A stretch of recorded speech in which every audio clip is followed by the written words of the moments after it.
There's a story going around. I'm just going to make sure that you are clear about it. The Trump administration is deporting people as a way, and let's be clear, they want to show that they don't care. They want to show that they're willing to deport anyone so that they can fulfill their dream of people self-deporting themselves. This is from the New York Times. A 4-year-old and 7-year-old with U.S. citizenship, in other words, a 4-year-old and 7-year-old U.S. citizens were deported alongside their mother to Honduras last week. This is according to the family's lawyer. The same day, another child with U.S. citizenship, in other words, a U.S. citizen, a 2-year-old girl was sent to that country with her undocumented mother. Her mother is also pregnant.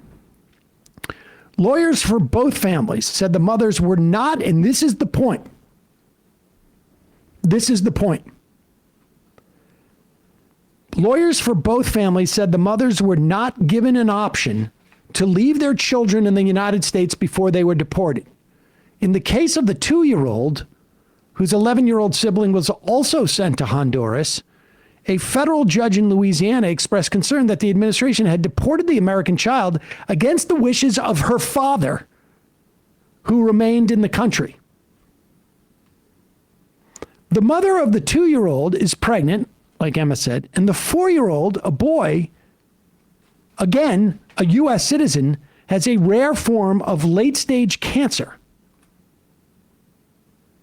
They said the boy has no access to his medications or his doctors while he was in custody with his 7-year-old sister and mother. Now, I am sure that this mother, dealing with her child who has cancer, who is pregnant, and has a 7-year-old as well, is probably a real danger to the public. I can only imagine bringing around these 2 kids who probably cry at times in public, hurting people's ears. I just want to make sure there are 2 families, right, that we're referring to? Yep. I think the mother of the 2-year-old is pregnant. The other family is the one with the 4 and the 7-year-old is what I had written down, just to be clear. The mother of the 2-year-old is pregnant. Yeah, right. And then it's the 4-year-old that has cancer. Oh, right. And so that's the separate family. That's the separate family with the 4-year-old and the 7-year-old. Yep. This is the family separation policy renewed, except now we're doing this not when people are entering the country, we're doing this when people are already here. Understand that I suspect what happened was the mothers were kept in custody. They were given no ability to reach anybody outside of custody. They were not allowed to confer with their lawyers. They were given the choice. Do you want your kids to come with you or not? They were unaware that anyone even knew where they were.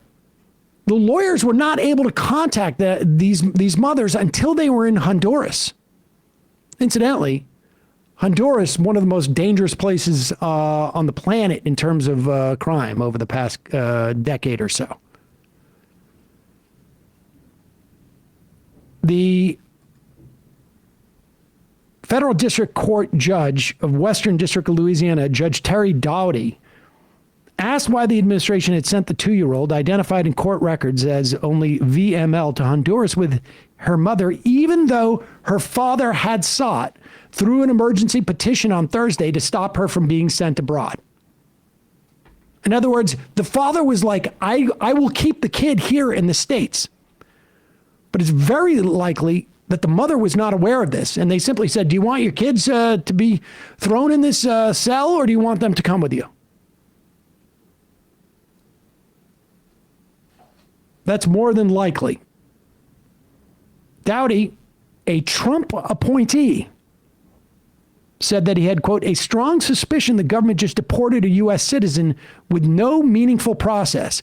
In other words, if there was a process, there would be an opportunity for the father to say, I will take the kid, and have the mother know that her 2-year-old is going to be safe. This is what these animals at ICE and CPB are doing. They're animals. They're animals. They're goons. And this is not a bug. It's a feature. This is the way that they make their argument. Here's Tom Homan talking about arresting a judge in Wisconsin. Again, just to basically show this is what we're willing to do.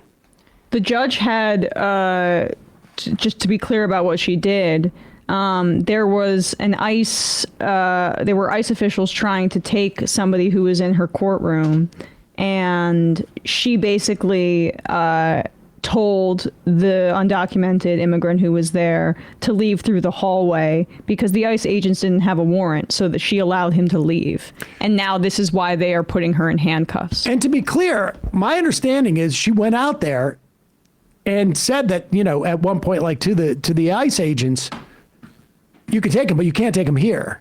Right. And he'll be outside. And can I just underline one other irony is J.D. Vance saying, we actually don't have the time to give all these people court dates because of Joe Biden swamped or whatever the BS he talks about. They're actually interfering with courts in order to, so they don't care about that.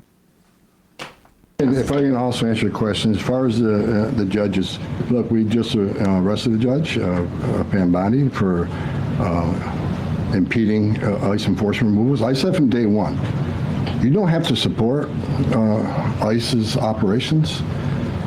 You can support sanctuary cities if that's what you desire to do. Sanctuary cities can stand aside and watch ICE keep their communities safe. Because any public official, whether you're mayor, city councilman, or governor, their number one responsibility is protection of the communities. And ICE has been clear, we're targeting public safety threats and national security threats. I can't believe pause it for 1 second. Official, and especially Was that those 2-year-olds and the 7-year-olds and the 4-year-olds with cancer and their mother, their pregnant mother, were they a national security threat or the public safety threat? Only if you're a white supremacist who cares about demographics above all. It reminds. All right. I mean, if we have a broad definition. It reminds me of the Zionist talking points about how Palestinian children that die are just terrorists in the making, so it doesn't necessarily matter if they die. Get those kids out. I mean, they're U.S. citizens, but still. public official, whether you're mayor, city councilman, or governor, their number one responsibility is protection of the communities. And ICE has been clear, we're targeting public safety threats and national security threats. I can't believe there's any elected official, and especially a judge, that doesn't believe we should be doing that, and they should be helping us. But I said from day one, you can sit aside and watch, you can argue against us all you want and protest all you want, but when you cross that line, I've said this 1,000 times, when you cross that line to impediment or knowingly harboring, concealing an illegal alien from ICE, you will be prosecuted, judge or not. And as far as releasing so many people, you know why the Biden administration released millions of people in the United States? No one ever talks about it. I'll talk about it. Why did they release people into the interior of the United States and put them, rather than put them into an ICE bed? Why not put them in an empty ICE bed at $127 a night rather than in a hotel room at $500 a night? They did it on purpose, because when you put them in an ICE detention bed, they get a hearing in 35 days.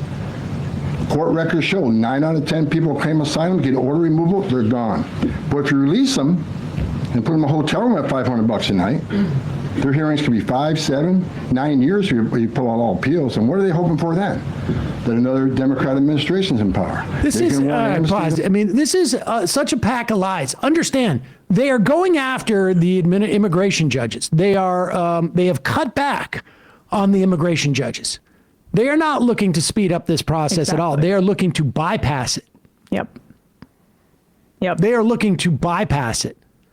He wanted the Biden administration to spend more on prisons. I mean, so what's the alternative based on what they're saying? You just have to warehouse everybody in ICE detention facilities if they come into this country seeking asylum legally.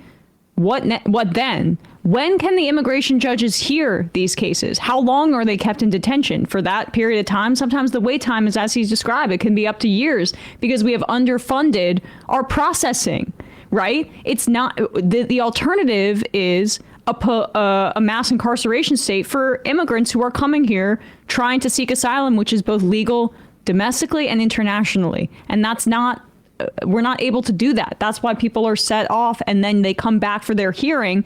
And we could speed that process up if we funded these less fascist immigration procedures in a more robust manner.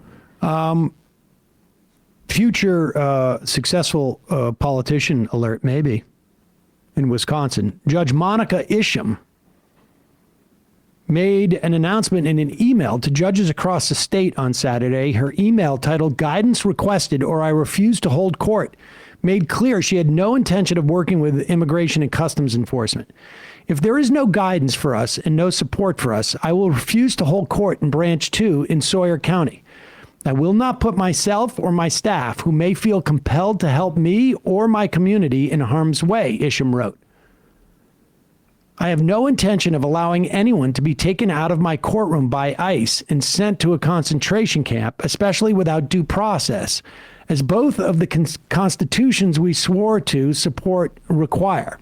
Should I start raising bail money?" Isham wrote, referring to the Wisconsin state constitution as well. "If this costs me my job or gets me arrested, then at least I know I did the right thing," she added. We'll see if, the bottom line is, what constitutes obstruction in this instance? The judge is not obligated to order this person who is in court for something other to go out that door or that door. Judge is not under any requirement to hand this person over to ICE. That's it. They had no warrant. This is like the fugitive slave laws. Like, you have to, this is just ridiculous. Good for this other judge. We need to support people who do that.